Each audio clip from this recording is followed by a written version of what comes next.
Shalom kandi bakunzi basenga ubuhoke, karibu kuri iki gicaniro. Imana y'amahoro ibagirire neza. Tugarutse kugira ngo tuganire ijambo ry'Imana, aho tugiye kuvuga ibintu bine bigize igicaniro. Ibintu bine bigize igicaniro bishobora gutuma igicaniro kigira imbaraga, kikagira ububasha bwo kugira ngo kiguhuze n'isi y'umwuka, kandi kikagira ububasha bwo gukora ibitangaza, kikagira n'ubushobozi igihe ukiriho bwo kuba wabasha gusenya ibintu wifuza gusenya mu isi y'umwuka. Ibyo waba wifuza kurema bikaremwa mu isi y'umwuka bitewe n'igicaniro wubatse, uko gihagaze n'uko kimeze mu isi y'umwuka. Murabizi ko twababwiye ko igicaniro ari ahantu hose hakorerwa ibikorwa by'umwuka gusa. Kabiri, tubabwira ko igicaniro ari ikiraro kiguhuza n'isi y'umwuka, biterwa n'isi y'umwuka ushaka gusabana nayo, guhura nayo. Ubu rero utega amatwi neza, Mwuka Wera abane nawe kugira ngo akumvishe ibyo tuvuga, kuko tuvuga amagambo y'umwuka, kandi amagambo y'umwuka yumvwa mu buryo bw'umwuka. Yesu yavuze ngo hari abantu bafite amatwi ariko batumva. Ndagusengera ngo wowe amatwi yawe yumve. Yavugaga amatwi y'imbere. Ukeneye kugira amatwi y'imbere yumva mu izina rya Yesu Kristo. Ukeneye kugira amaso y'imbere kandi abona. Iyo rero tuvuga igicaniro bisaba kugira ngo cyumve ufite amatwi yo mu mwuka abasha kumva ibyo tuvuga. Reka rero mbere y'ibindi byose duhamagara Umwuka Wera kugira ngo adufashe. Mana, turagushimira ko waduhaye Umwuka Wera wo kudufasha. Mwuka Wera, ngwino wigishe buri muntu wese uje hano ku gicaniro cyitwa Senga Ubuhoke cyawe. Mana ihoraho gikorera hano hantu, ndatura kugira ngo buri wese uje hano kuri iki gicaniro cya Senga Ubuhoke ahabohokere, ahabonere kujijuka, ahabonere ubwenge, umwungura ubwenge. Muririmbyi yararirimbye ngo nuntunganyiriza ubwenge nzanezerwa, nzaguhimbaza. Kuri iki gicaniro cyitwa Senga Ubuhoke, ukijeho wese reka ubwenge bwe buhatunganyirizwe, ahakure ubwenge atakura mu isi y'ibifatika, atakura mu isi y'ibigaragara, atakura mu mashuri asanzwe, ahubwo ahakura ubwenge buva mu ijuru ari bwo buboneye. Urakoze Mwami. Reka rero mpinduke akanwa kawe kugira ngo uvugane n'uje wese agana kino gicaniro, ahabwe umugisha, agirirwe neza n'Imana. Amen. Tugiye rero kuganira kuri ibyo twavuze.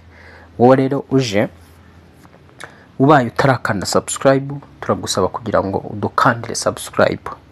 Biragufasha iki wowe gukanda subscribe? Nuko igihe cyose no kuri kariya kazogera, nuko igihe cyose dushyizeho ikiganiro uzajya uhita ubibona.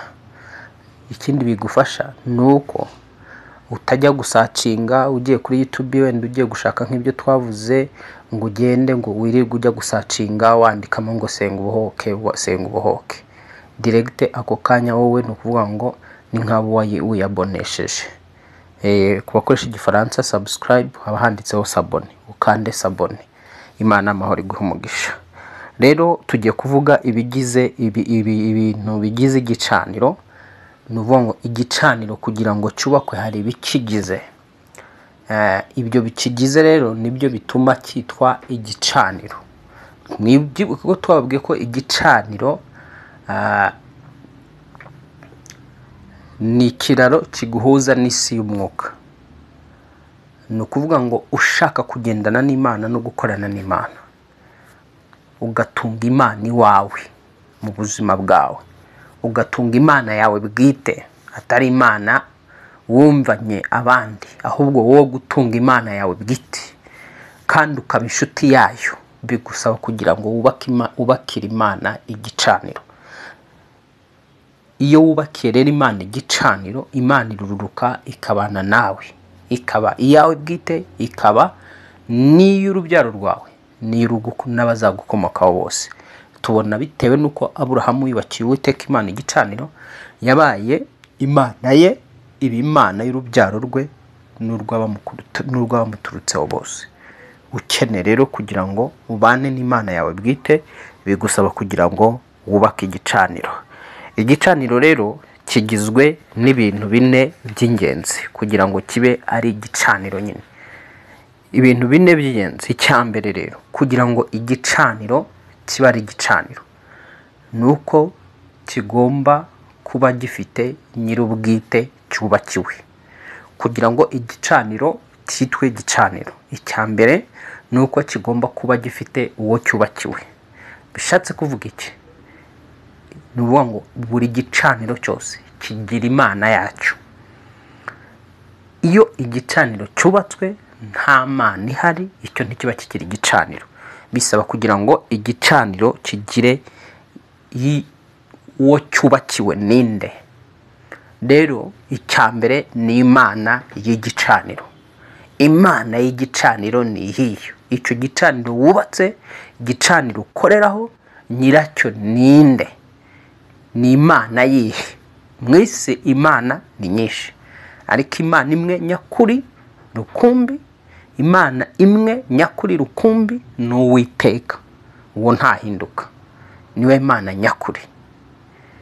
Noneho iyi Mana nyakuri rero benshi bajya bayiyoba, ntibayimenye, bakayoboka izindi mana, bazi ko bari mu nzira y'Imana nyakuri, nyamara barayobotse izindi mana zitari Imana rurema. Imana nyakuri. Nuvuga ngo rero sasa igicaniro kigomba kugira Imana cyubakiwe, Imana y'igicaniro. Nuvuga ngo ijambo rya mbere kugira ngo igicaniro kibe gikomeye, kigire imbaraga, nuko biterwa n'Imana y'igicaniro. Icyo gicaniro cyubakiwe iyihe Mana? Ni ngombwa rero ko igicaniro kigira Imana yacyo. Ariko Imana wubakiye igicaniro wowe ni iyihe? Ko ari nyinshi. Ibyitwa Imana ko ari byinshi, wowe igicaniro wubakiye Imana ni iyo Mana ni iyihe? Ese ni igicaniro wubakiye Nyabingi? Ese ni igicaniro cy'imizimu y'abakurambere? Kuko tuzagaruka ku bicaniro bindi bitari iby'Imana, tubivugeho, turebe n'ingaruka biteza mu isi, n'ingaruka biteza kuba bijyaho, kuba bigezeho.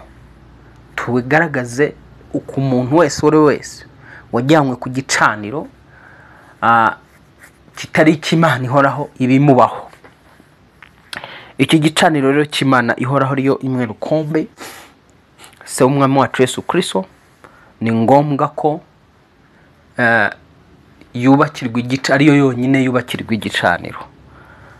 Reka rero dusome Yosuwa 8:30, kuko mubizi neza yuko tutavuga ibyacu, tuvuga ijambo ry'Imana, tuvuga ibyanditse byera. Yosuwa igice cyaho cya 8 n'umurongo waho wa 30. Yosuwa igice cya 8 n'umurongo waho wa 30. Ni ngombwa ko Yosuwa igice cy'8 n'umurongo waho wa 30. Reka dusome mu izina rya Yesu Kristo watsinze urupfu n'ikuzimu. Reka bariko nongeraho kuko Yesu yatsinze urupfu n'ikuzimu. Handitse ngo, birangiye Yosuwa yubakira Uwiteka Imana y'Abisiraheli igicaniro cy'amabuye ku musozi witwa Eberi. Birangiye Yosuwa yubakira Uwiteka Imana y'Abisiraheli igicaniro cy'amabuye ku musozi witwa Eberi. Urumva ko Yosuwa yubakiye Uwiteka Imana. Iki gicaniro yubatse Joshua urumva cyari igicaniro cy'amabuye, ariko acyubakira Abisirayeli. Bivuga ngo cyari igicaniro cyagombaga guhuriraho abantu benshi. Ariko acyubakiye Abisirayeli, ariko kandi acyubatse ari icy'Imana ihoraho. Ni ngombwa rero ko Imana igomba, cyangwa se ni ngombwa ko igicaniro kigomba kuba gifite Imana. Icyo ni icya mbere.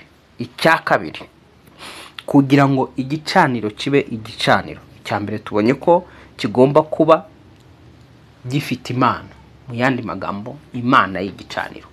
Imana yubakiye igicaniro ni iyihe? Ubwo ndavuga kugira ngo igicaniro cy'umuntu kigire imbaraga, nuko kigomba kuba gifite Imana yacyo.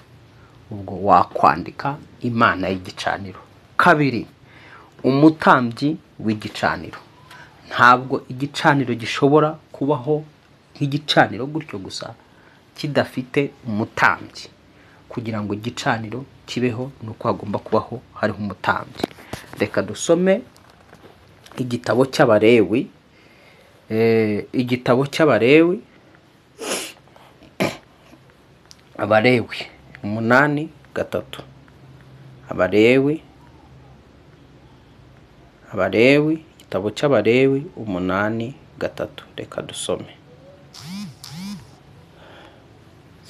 igitabo cy'Abalewi. Ngo amwambika umwambaro wo ku gituza imbere, wo awushyiramo Erumu na Timamu, amwambika mu mutwe cya gitambaro gikinze. Amwambika. Igitabo cy'Abalewi 8:3. Ngo uteranirize iteraniro ryose ku muryango w'ihema ry'ibonaniro. Mose agenza uko Uwiteka yamutegetse. Iteraniro riteranira ku muryango w'ihema ry'ibonaniro. Mose abwira iteraniro ati, ibi ni byo Uwiteka yategetse ko bikorwa. Mose azana Aroni n'abana be, arabuhagira, amwambika ya kanzu ibanza ku mubiri, amukenyeza wa mushumi, amwambika ya kanzu yindi na efodi, amukenyeza wa mushumi waboshywe n'abahanga kuri efodi, arawumwimikisha. Ngo amwambika wa mwambaro ku gituza imbere, muri wo ashyiramo Erumu na Timamu, amwambika mu mutwe cya gitambaro kizinze imbere, kuri cyo ashyiraho cya gisate cya zahabu, aricyo gisingo cyera cy'Uwiteka ategetse Mose. Mose yenda amavuta ya elayo yo gusiga ku buturo bwera n'ibirimo byose arabyeza. Ayamisha ku gicaniro 7, ayagisigana n'ibintu byacyo byose ku gikarabiro n'igitereko cyabyo ngo abyeze. Urumva Mose nyuma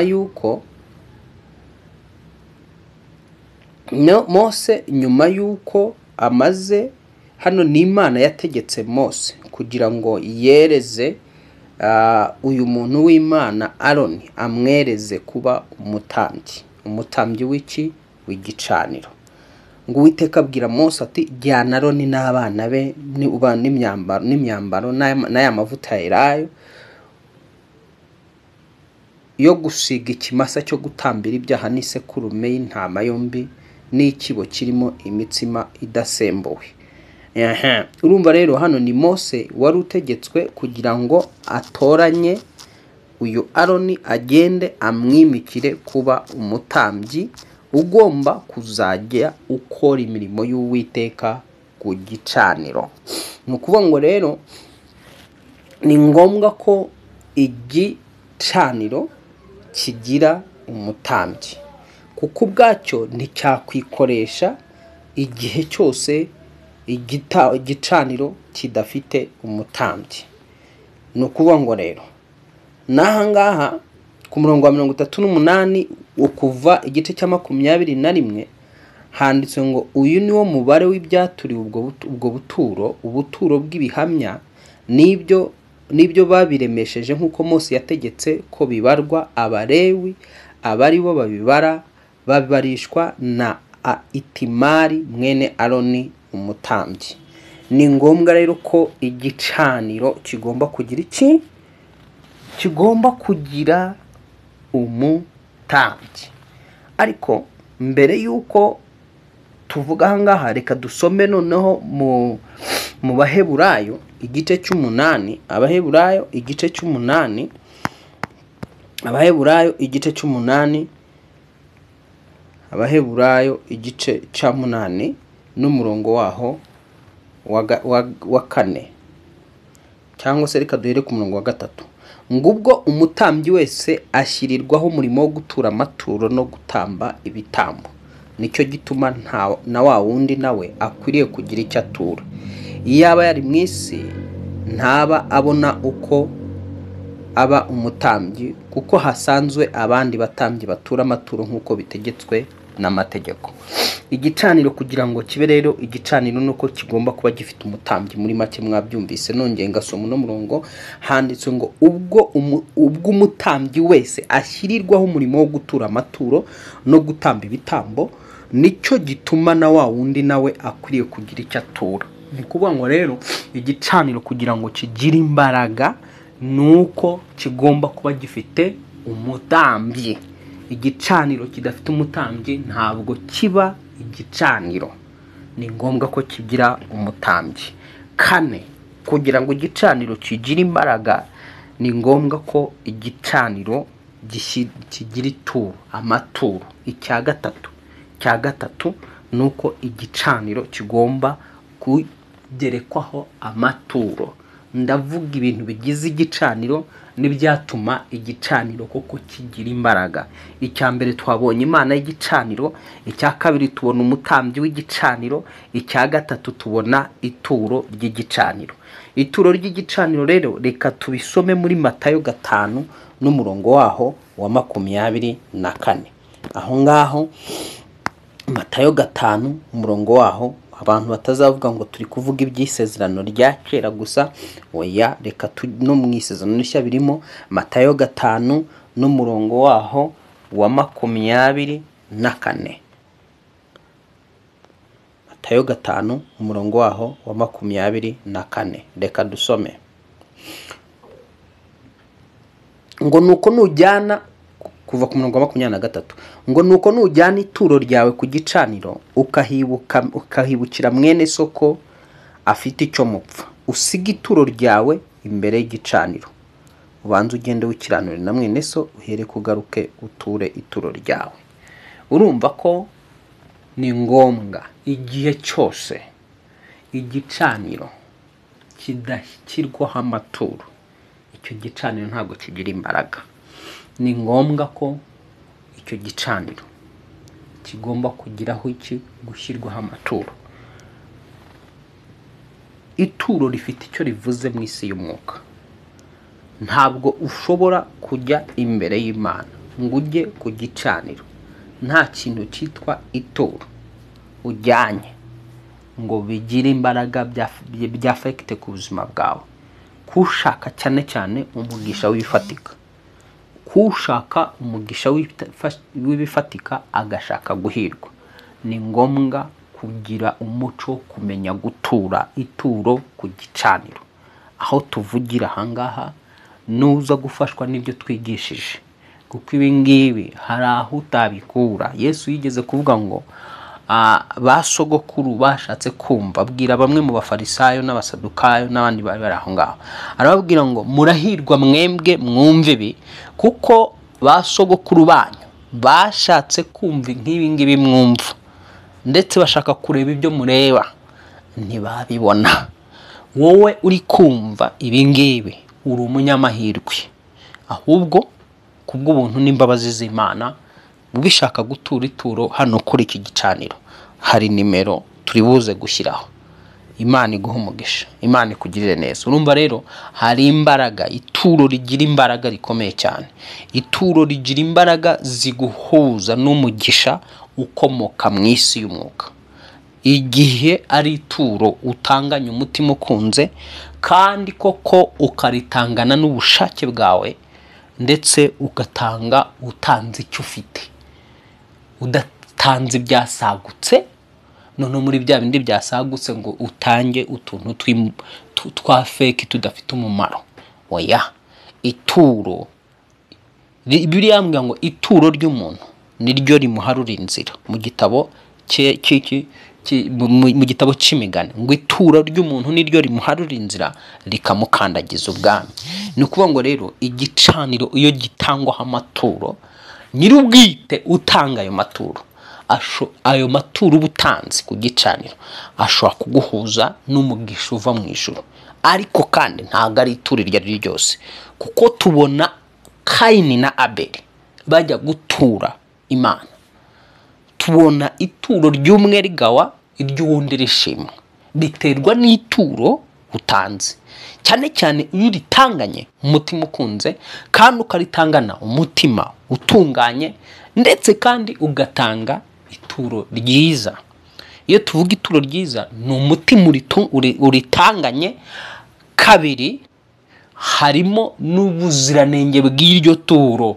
Rirangana gute? Ituro utanze rirangana gute? Urivanye mu bingana gute? Icyo nacyo ni ingenzi, Imana irakireba. Ubyibuke igihe kimwe Yesu Kristo ahagaze mu rusengero ari kureba ukuntu batura. Uko abantu bazaga batura, yarahagaze hehe? Yarahagaze ku giseke areba uko batura.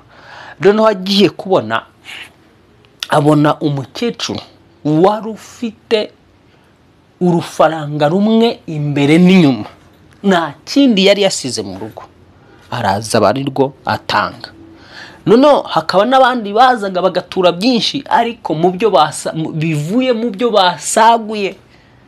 Noneho Yesu afata uwo mupfakazi aravuga ati nukuri ndababwira ko uyu mupfakazi w'umukene atuye neza kurenza abatuye mwese muri ahangaha, kuko mwebwe bamwe na bamwe mwaturaga ibyo mwasaguye, ariko uyu nguyu we atuye icyo yari afite imbere n'inyuma. Urumva rero ituro rigira ingaruka, cyangwa rishimwa n'Imana kugira ngo iguhe umugisha. Rishimwa n'Imana kugira ngo iguhe umugisha bitewe n'umutima uritanganye utunganye. Kabiri, ndetse n'ingano yaryo. Ari igiceri cy'ijana aricyo ufite imbere n'inyuma, igiceri cy'ijana aricyo ufite imbere n'inyuma cyaruta utanze 500 muri miliyoni 100 cyangwa muri miliyoni 10. Utanze igiceri cy'ijana aricyo ufite, cyangwa 1000 aricyo ufite imbere n'inyuma. Icyo 1000 aricyo ufite imbere n'inyuma gishobora kuruta utanze 10,000 bivuye muri miliyoni. Ni ukuvuga ngo rero Imana ireba ingano, ireba ituro urivanye hehe, urivanye mu bingana iki, rirangana gute. Ngiryo ituro rero rishobora guprovoka Imana ya yindi wubakiye igicaniro, cyangwa se utangiye ku gicaniro. Noneho rya turo utangiye ku gicaniro rikaba ryahindura ubuzima bwawe. Ituro rishobora guhindura ubuzima bwawe, rishobora guhindura imibereho yawe. Niyo mpamvu muri iriya si yindi y'umwijima, ariyo si y'umwuka twita isi y'umwijima, kushaka gukomera hari igihe agenda agasabwa ngo tanga ituro ry'umwana, agatanga umwana aho igitambo, kuko nyine iyo iriya si y'umwijima yakira ibintu bihanitse, ikwaka bya bindi bikomeye ubwawe biba biteye ubwoba kugira ngo birekure. Bya bindi ibaze kukwaka, kuko iriya si yindi y'umwijima ishobora kukwaka umwana wawe w'imfura. Niba ushaka kugira ngo iguhe ubutunzi, niba ushaka kugira ngo iguhe icyubahiro, niba ushaka kugira ngo ikwamamaze kugira igihangange, ishobora kugusaba nyoko ukamutangaho ituro, ukamutanga ku gicaniro cy'abadayimoni. Niyo ngo rero ibi ugomba kumenya yuko mu mwuka ituro rirakora, kwa Satani rirakora, ku Mana rirakora. Ariko abikigiye kubera kudasobanukirwa, babumva yuko amaturo ari abapasiteri bashaka kuyarya, ariko arakora. Ituro rirakora.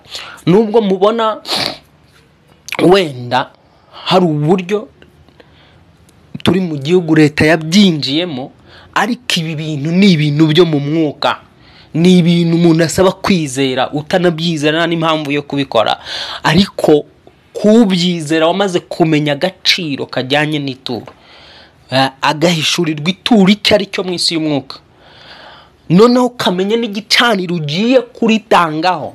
Niba ugiye no gutanga ituro, banza utega amatwi umukozi w'Imana ugiye kuriha ninde, asenga iyihe Mana, akorana nayo gute, mushishoze. Nugira amahirwe ukaritanga ku mukozi w'Imana ufatika, we ufatika muzima Imana yemera, koko ufite igicaniro cy'Imana ihoraho, kitari igicaniro gikorerwaho ibindi bintu. Kuko nababwiye ngo igicaniro kigomba gukorerwaho cyangwa se gukorerwaho imirimo y'umwuka gusa. Niyo mpamvu nababwiye ngo hano kuri Senga Ubohoke nta kindi kintu uzahumvira kitari amagambo y'umwuka gusa, uzumva iby'umwuka gusa, nta kindi ahangaha uzahumvira. So wumva rero watanga n'ituro ryawe nta kibazo kuri iki gicaniro, ushyigikira uyu murimo w'Imana dukora, Imana iguha umugisha. Ubwo rero navuga ngo icya gatatu rero ni ituro ry'igicaniro, nuvuga ngo ku gicaniro kigomba gushyirwaho amaturo, Uwiteka aguha umugisha. Icya kane rero ari cyo cya nyuma ni umuriro w'igicaniro. Ni ngombwa ko ku gicaniro, igicaniro kigomba kuba kiriho umuriro. Igicaniro kitariho umuriro cyo ntago kibe igicaniro, ntikigira imbaraga. Yego cyitwa igicaniro ariko nta mbaraga zikigira, ntigishobora kugira abakigana, ntigishobora kubafasha. Ni ngombwa ko igicaniro kigira iki? Umuriro. Igicaniro kidafite umuriro ntabwo cyagufasha, ni ngombwa umuriro w'igicaniro. Reka tubisome mu Itangiriro igice cyaho cya 22. Itangiriro igice cyaho cya 22. Itangiriro igice cya 22 kuva ku murongo wa 6 ndetse n'uwa 7. Ngo Aburamu yenda za nkwi zo konsa igitambo, azikorera Isaka umuhungu we, ajyana n'umuriro n'umushyo, bombi barajyana. Wabyumvise? Isaka ahamagara se Aburahamu ati, data. Aramwitaba ati, ndakwitaba mwana wanjye. Aramubaza ati, dore umuriro n'inkwi ngibi, ariko umwana w'intama ari he w'igitambo cyoswa? Shuti mukundwa muri Kristo Yesu, ni ngombwa umuriro. Nta muriro igicaniro ntikishobora kugira imbaraga. Hano iyo tuvuga umuriro turavuga iki? Umuriro kuri twebwe kano kanya na masengesho. Amasengesho mu buryo bw'umwuka abasha guhinduka umuriro. Noneho rero uko igicaniro gikorerwaho amasengesho menshi, uko igicaniro gisengerwaho kenshi gashoboka, kikavugirwaho iby'umwuka cyane n'amasengesho cyane, icyo gicaniro kigira imbaraga. Nta muriro rero igicaniro ntikigira imbaraga. Ngibyo ibintu bine bigize igicaniro kandi bituma igicaniro ikinyembaraga, gikomera, kikabasha guhesha abantu umugisha cyangwa se kikabasha guhesha umuvumo mu kindi gice. Igicaniro gishobora guhesha umugisha bakigana, gishobora no guhesha umuvumo bakigana, bitewe n'icyo gicaniro ni ikihe Mana, mutambyi wacyo ni bwoko ki, ituro rikijyaho ni maturo bwoko ki, umuriro w'icyo gicaniro ni muriro bwoko ki. Kugira ngo rero igicaniro kigira imbaraga zo gukiza indwara, kigira imbaraga zo kubohora abantu, kigira imbaraga zo gutanga umugisha, kigira imbaraga zo gufasha abakigana, kigira imbaraga zo kuba cyabasha gusenya ibindi bicaniro byose by'umwanzi, nuko iki gicaniro kigomba kuba cyujuje ibyo bintu bine. Noneho rero sasa byibuka yuko muri Petero wa kabiri, Petero wa mbere igice cya 2 ariho dusoreza duhita dusenga. Petero wa kabiri igice cyaho Petero wa mbere igice cyaho cya kabiri. Petero wa mbere, turi muri Petero wa mbere igice cyaho cya kabiri. Reka dusome mu izina rya Yesu Kristo wapfuye akazuka, umwami utwara abami bose bo mu isi. Wari ubizi ko Yesu ari umwami utwara abami bose bo mu isi? Uyu ni umwami wapfuye akazuka. Nibyo nababwiraga, Yesu yarapfuye arazuka. Niwe mutambyi mukuru dufite muri iki gihe cyacu cya none, uhagaze uburyo bw'Imana Data wa twese, ndavuga mu buryo bw'umwuka mu ijuru. Ariko natwe turi hano mu isi yatugize iki? Yatugize abatambyi. Turi hano mu isi Uwiteka yatugize abatambyi biwe. Ariko nk'uko kuva kera kose habaga abatambyi bato n'abakuru, ni nako n'aka kanya bimeze. Yesu Kristo ni mutambyi mukuru mu buryo bw'umwuka mu ijuru, natwe tukaba abatambyi bato hano mu isi. Petero wa mbere igice cya kabiri n'umurongo waho wa 5. Reka dusome mu izina rya Yesu Kristo ngo namwe mwubakwe nk'amabuye mazima, kugira ngo mube inzu y'umwuka n'ubwoko bw'abatambyi bwera bwo gutamba ibitambo by'umwuka bishimwa n'Imana ku bwa Yesu Kristo. Ngo namwe mwubakwe nk'amabuye mazima. Imana ishaka ko mu mwuka we wubakwa nk'amabuye mazima. Ngo kugira ngo ube inzu y'umwuka ukeneye guhindurwa ukavamo inzu y'umwuka, ukavamo n'ubwoko bw'abatambyi bwera bwo gutamba ibitambo by'umwuka. Ese ujya utamba ibitambo by'umwuka? Ni ngombwa gutamba ibitambo by'umwuka, kandi ukabitambira ku gicaniro ngo bishimwa n'Imana ku bwa Yesu Kristo. Ntabwo ari ibitambo byose upfa gutamba, ugomba gutamba ibitambo byawe bishimwa n'Imana, kandi ukabitanga mu mwuka, ukabitamba mu mwuka. Ubitambira ku gicaniro. Nivuga ngo rero igicaniro cyose kitatambiyeho ibitambo kiba ntikigira imbaraga. Imana iguha umugisha, Imana ikugirire neza. Ndumva narekera aho ngaho, hanyuma tugafata umwanya wo gusenga. Ubaye wari urimo uratumva utarakora subscribe, turagusaba kuyikora. Turagusaba gukanda ku kazogera. Icyo bigufasha nuko utazajya wirirwa ujya kudushakisha uvuga ngo ugiye kwandikamo Senga Ubohoke, kuvuga ngo wa mukozi Imana wavuze bya bindi ari hehe. Usanga nyine bigusaba kujya gushakisha wandika ngo Senga Ubohoke, rimwe na rimwe wenda utibuka n'izina rya cano, cyangwa utibuka izina iki cyo ni gicaniro, utibuka n'izina ry'iki gicaniro cyitwa Senga Ubohoke. Nuvuga ngo ugasanga birakuvuna. Iyo wakanze aho ngaho hepfo kuri izo nyuguti zitukura habanditse ngo subscribe, bigufasha kuzajya ugira gute utubona vuba, n'igihe dushyizeho ikiganiro ugahita uba wa mbere kukibona, cyane cyane igihe wakanze kuri subscribe ugakanda no kuri ako kazogera ureba. Imana iguha umugisha, Imana ikugirire neza. Reka rero dusoze dusenga. Mana, mu izina rya Yesu Kristo wabambwe agapfa akazuka, ni wowe utwigisha ibidufitiye umumaro bibasha kudufasha muri ubuzima bwa hano mu isi. Turagushimira ku bw'ibi bintu bine twize bigize igicaniro cyawe.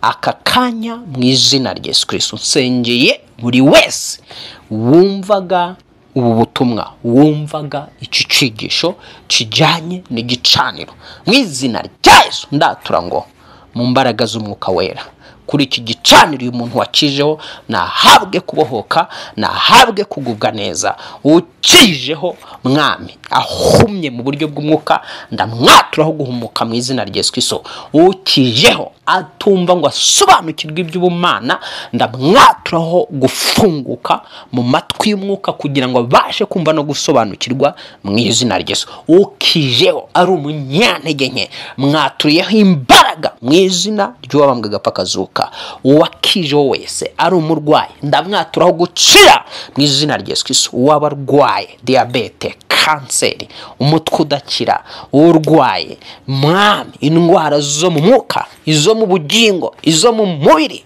mu izina rya Yesu, buri ndwara yose buri muntu wese waje kuri iki gicaniro afite ndayitegeka mu izina rya Yesu Kristo kumuvamo. Ye wa ndwara we wari uri muri uyu muntu muvemo mu izina rya Yesu Kristo, muvemo mu mbaraga z'umwuka wera. Ndasengera buri wese waruje kuri iki gicaniro udafite akazi, udafite icyo gukora, mu izina rya Yesu Kristo ndamwaturaho kugira ngo ahabwe umugisha kuri iki gicaniro, reka kibonereho umugisha, abona akazi mu izina rya Yesu. Ukeneye igishoro akibone mu izina rya Yesu Kristo umwana w'Imana nzima. Uwo bazinze akazingwa akabura mwami, ageze igihe cyo kubaka urugo bikaba mwami bidakunda, abamutereta baza bakagenda, abandi baza bamushakaho imibonano mpuzabitsina gusa, mu izina rya uyu nawe ndamubohora mu izina rya Yesu Kristo umwana w'Imana nzima. Unyumva kuri iki gicaniro urugo rwe rwari rugiye gusenyuka, rusenywe n'abadayimoni, ndirukana abadayimoni kuri wowe.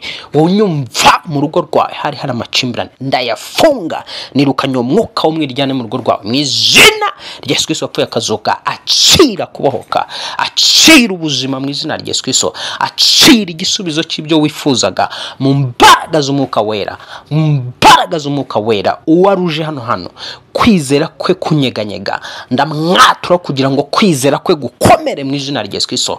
Uwari uri mu rungabangabo n'urujijo, ibyari matabiza atanabisobanukiwe, ndatura ngo akurwe mu rungabangabo mu izina rya Yesu wapfuye akazuka. Urakoze mwami kubw'aba bantu bawe waremye, kubw'aba bantu bawe wari wazanye hano kuri Senga Ubohoke. Reka buri wese ahabwe umugisha, agirirwe neza n'Imana, ni mu izina rya Yesu Kristo wabambwe agapfa akazuka. Amen, amen, amen. Nimero yanjye ushaka ni 0782 70 65 42, 0782 70 65 42. Ushaka kutuvugisha, ushaka gutanga ituro ry'umutima wawe wumva ukunze, wumvise agaciro k'ituro. Ituro rigirira umumaro nyir'ubwite uritanze, cyane cyane yaritanganye umutima ukunze, akaritanga kandi yumva ko ari hayi Imana ihoraho. Uwiteka guhumugisha, Uwiteka kugirire neza, Uwiteka kubohore. Shalom shalom, ugira ibihe byiza.